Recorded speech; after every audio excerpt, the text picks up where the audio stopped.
Last night, in an exclusive investigation, we showed you 2 patents that Google has filed for. They show the company's willingness to stick a camera in your bedroom and spy on you and your children, and then, of course, use that information to sell you things. That's how surveillance capitalism works. But currently, Google doesn't have a camera in every bedroom or every home. It does have a phone in millions of people's pockets, though. And the question is, how much information is Google getting from those phones? We put a couple of our smartest producers on this, and then we send Fox News headlines anchor Brett Larson out to investigate. Watch. We know that Google is tracking us. We agree to it when we set up our phones. So we wanted to figure out what exactly Google is learning about us throughout the day. So here's what we're going to do. We have 2 identical phones. The only difference between these 2 phones is this one is in airplane mode. Both of the phones lack a SIM card, and they haven't been set up to access any Wi-Fi networks. So for all intents and purposes, these phones have no connection to a data network. We're going to keep them with us throughout the day. And while I travel around D.C., we're going to figure out just what Google is finding out about me. Our first stop, Sim's convenience store, just outside our Fox bureau, for a quick coffee.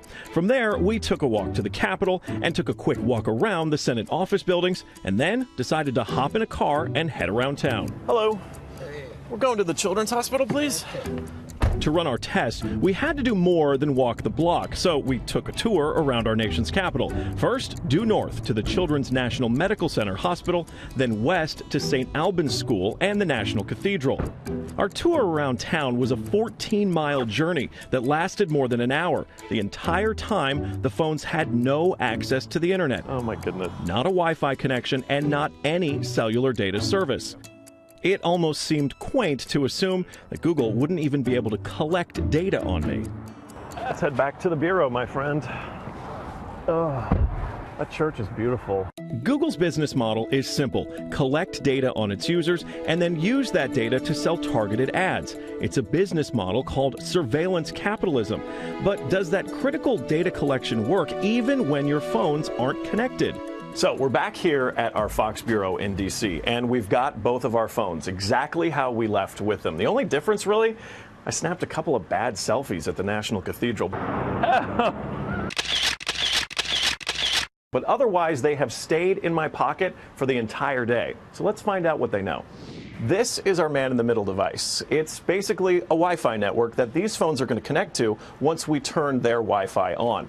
It's going to pass data through it on the way to Google. But on the way, we're actually going to get a copy of the same data that Google's going to get. We'll be able to decrypt it and then find out where we've been throughout the day. Within minutes, the numbers rolled in. The phone that wasn't on airplane mode registered more than 100 locations, 130 activities, and even 152 barometric readings.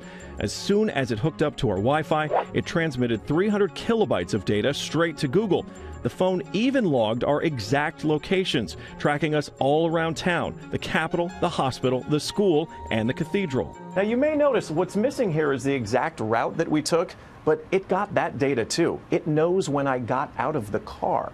The metadata has a time log down to the very second, tracking everything when they think that you're walking, riding, and yes, even getting out of the car. Okay, so you're thinking, this isn't a big deal. I'll just put my phone in airplane mode. Yeah, we thought of that too. This is the other phone that we had with us that no SIM card also remained in airplane mode the entire time.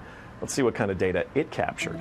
The phone with airplane mode activated actually logged more locations and activities than the other phone, and it also transferred hundreds of kilobytes of data to Google as soon as it was activated. The only thing that's missing from this map is our stop at the Children's Hospital, but it still knows we were there. There it is. Exiting vehicle, 100% accuracy. Through complicated user agreements and free software, Google gets users to sign away their privacy for nothing. They're even following you in the places that most people would expect total privacy: government buildings, a children's hospital, a private school, a church. Every move you make, every step you take, Google is watching you.